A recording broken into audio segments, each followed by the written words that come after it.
Gita LLB ধারাবাহিকের আজকের পর্বে দেখা যায় কিরণকান্তি ব্যানার্জি ও তার স্ত্রীর মাথা খারাপ হয়ে যায়। এটা শোনার পর মেহেক যখন বলে সে শাড়ি তো কোনোদিনও পরবে না, বরং সে ট্যাটু করাবে আর নাকে কানে চোখে পিয়ার্সিং করাবে। কিরণকান্তি ব্যানার্জি বলে বাড়ির বইয়ে এসব কোনোদিনও চলবে না, আমি এগুলো মানবো না। মেহেক কৃপানকে কৃপু বলে বলে তোমার বাবা তো বাজে লোক, ওনাকে বোঝাও। তখনই অঙ্কিত মেহেককে ফোন করে ডাকলে মেহেক অঙ্কিতকে বান্ধবী হিসেবে কথা বলে আর বলে যে ডার্লিং তুমি অপেক্ষা করো, আমি এক্ষুনি আসছি। কৃপান সন্দেহ করলে মেহেক তাকে দুটো মিষ্টি কথা বলে তাকে পটিয়ে নেয়। একটু পর পদ্ম অগ্নিমিত মুখার্জিকে ফোন করে বাড়ির সমস্ত কথা মেহেক ব্যানার্জিদের কি অবস্থা করছে সেই সব ফোনের মধ্যে তাকে বলতে থাকে। অন্যদিকে অগ্নিমিত মুখার্জি এসব কথা শুনে খুব খুশি হয়ে যায় আর তার ভীষণ হাসি পায়। অগ্নিমিত মুখার্জি ফোন রাখার পর বলে আমার বৌমার মেহেক মনে হচ্ছে ওদেরকে ভালোই জব্দ করেছে। মেহেক বাইরে যাওয়ার সময় কাব্যে তাকে আটকায় আর তার উপর সন্দেহ করে বলে যে বাড়ির বইয়ের এমন পোশাক পরে কোথায় যাচ্ছে, তোমাদের বাড়ির মেয়েরা তো এমন পোশাক পরে না। মেহেক কাব্যাকে বলে আমি তোমাকে কৈফিয়ত দেওয়া প্রয়োজন মনে করি না। মেহেক কাব্যাকে বলে আমি তোমাকে কৈফিয়ত দেওয়া প্রয়োজন মনে করি না, তুমি বরং তোমার মতন থাকো, আমাকে আমার মতন থাকতে দাও। শরবতের ঘটনা মেহেক কাব্যাকে জিজ্ঞেস করে বলে যে তোমাদের বিয়েটা কি সত্যি হয়েছিল।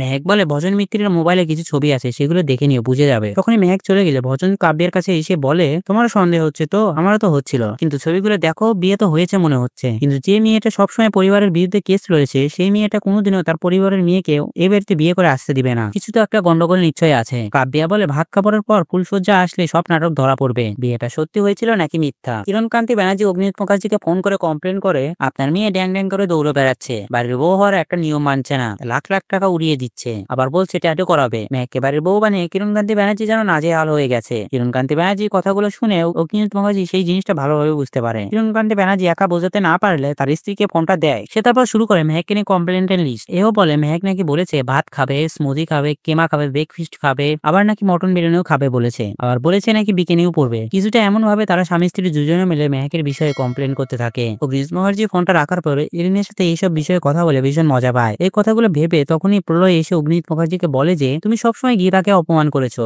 এই বাড়ি থেকে তাড়িয়ে দিয়েছো পর্যন্ত, আর ও শুধু তোমাকে বাঁচানোর প্রচেষ্টা করেছে, আর তার জন্য ওর উপর আজকে গুন্ডাদের আক্রমণ হয়েছিল। তারপর গীতা অগ্নিমিত মুখার্জিকে জানিয়ে দেয় যে গীতা যে করেই হোক তাকে রক্ষা করবে। গীতার এমন প্রচেষ্টা দেখে অগ্নিমিত মুখার্জির ভুলের জন্য গীতার কাছে ক্ষমা চায়, তার সাথে অনুরোধ করে বলে যে তুমি দেখো যেন আমার মেয়েটার যেন কিছু না হয়। গীতা বলে মেহেকের কিছু হবে না, তার আগে মেহেক প্রমাণ নিয়ে ওদের বাড়ি থেকে চলে আসবে। তো বন্ধুরা, ভিডিওটি কেমন লাগলো কমেন্ট করে জানাও, আর এমন গসিপসে আপডেট পেতে আমাদের চ্যানেলটি সাবস্ক্রাইব করুন।